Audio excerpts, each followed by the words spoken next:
तो स्टूडेंट्स आज हम करने जा रहे हैं कवित छंद। तो हमने छंद जो है वो 3 छंद ऑलरेडी हम कर चुके हैं और आज हम करने जा रहे हैं चौथा छंद। हमने मात्रिक छंद कर लिए हैं और अब हम करने जा रहे हैं वार्णिक छंद। हम एक वार्णिक छंद ऑलरेडी कर चुके हैं और आज हम करने जा रहे हैं दूसरा वार्णिक छंद। तो सबसे पहले हम जान लेते हैं कवित छंद की परिभाषा। कवित छंद एक वार्णिक सम छंद है जिसमें प्रत्येक चरण में 31 वर्ण होते हैं। प्रथम में 16 और 15 वर्णों पर जति होती है और अंत में गुरु वर्ण होता है। इसमें 4 चरण होते हैं, 8 पंक्तियां होती हैं। तो इसमें यहाँ पे मेंशन किया हुआ है कि ये वार्णिक सम छंद होता है।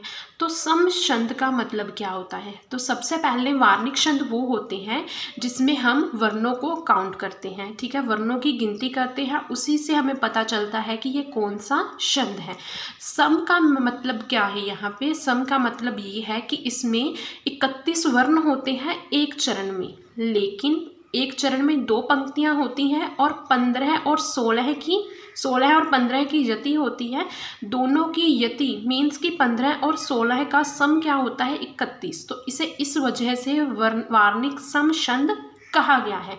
इसी के साथ ही यहाँ पे ये चीज़ है कि गुरु वर्ण होता है इसके अंत में, ठीक है। गुरु का मतलब क्या होता है? गुरु वर्ण का मतलब होता है कि जो बड़ी मात्रा होती है। तो जो बड़ी मात्राएं होती हैं वो होती हैं गुरु। तो ये चीज़ मैंने ऑलरेडी अपनी वीडियो में बता रखी है, आप वो वाली वीडियो जाकर चेकआउट कर सकते हैं।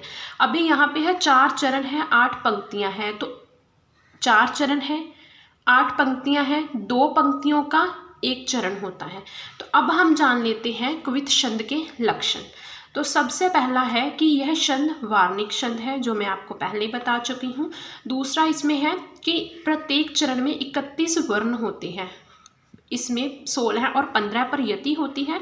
अंतिम वर्ण गुरु होता है। इसे घनाक्षरी भी कहते हैं। कुछ लोग इस कवित छंद को घनाक्षरी भी कहते हैं।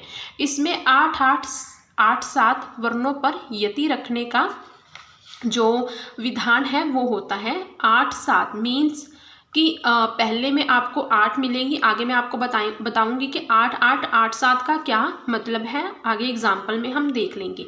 इसमें गुरु और लघु आदि का नियम लागू नहीं होता और केवल वर्णों की संख्या को ही गिना जाता है।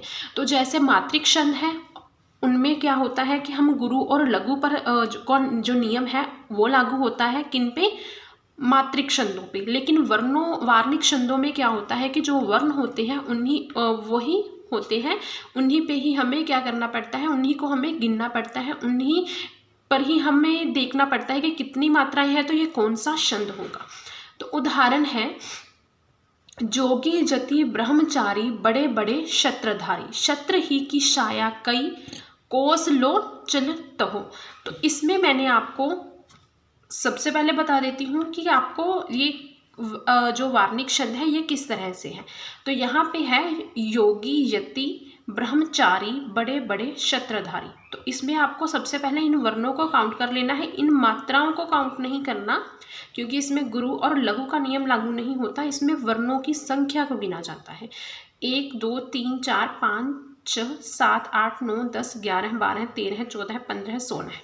तो जैसे कि यहाँ पे आपको बता रखा है कि इसमें 16 और 15 पे यति होती है और 31 वर्ण होते हैं। तो यहाँ पे इस एग्जाम्पल में हमारे पास कितने आ गए? 16 वर्ण है, ठीक है। तो इसी के साथ ही सेकेंड लाइन है छत्र ही की छाया कई कोस लो चलता हूँ। 1 2 3 4 5 6 7 8 9 10 11 12 13 14 और 15। दोनों को जब हम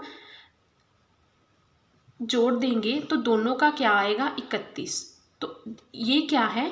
ये जो एक चरण है ये एक चरण है। एक चरण में कितने होते हैं वर्ण? 31 वर्ण होते हैं। और एक चरण की जो 2 पंक्तियां हैं, पहली पंक्ति में 16 वर्ण होंगे, दूसरी पंक्ति में 15 वर्ण होंगे।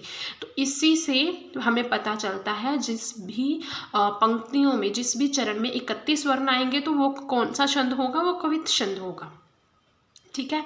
इसी के साथ ही मैं आपको इसकी दूसरी एग्जाम्पल भी बता देती हूँ। तो इसमें सबसे पहले तो हम लाइंस को काउंट कर लेते हैं, 1 2 3 4 5 6 7 8।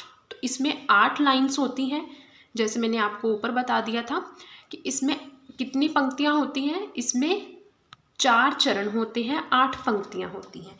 ठीक है। हरित हरित हार, अभी मैंने आपको क्या बताया था कि यहाँ पे 8 8 8 7। ठीक है। यहाँ पे हम काउंट करके देखते हैं, 1 2 3 4 5 6 7 8।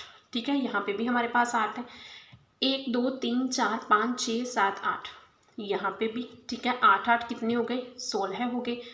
दूसरी लाइन है 1 2 3 4 5 6 7 8। ठीक है। यहाँ पे भी हमारे पास 8 है, 1 2 3 4 5 6 7।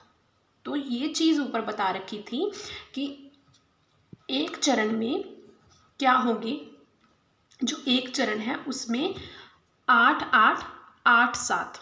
ठीक है, ये चीज़ होगी।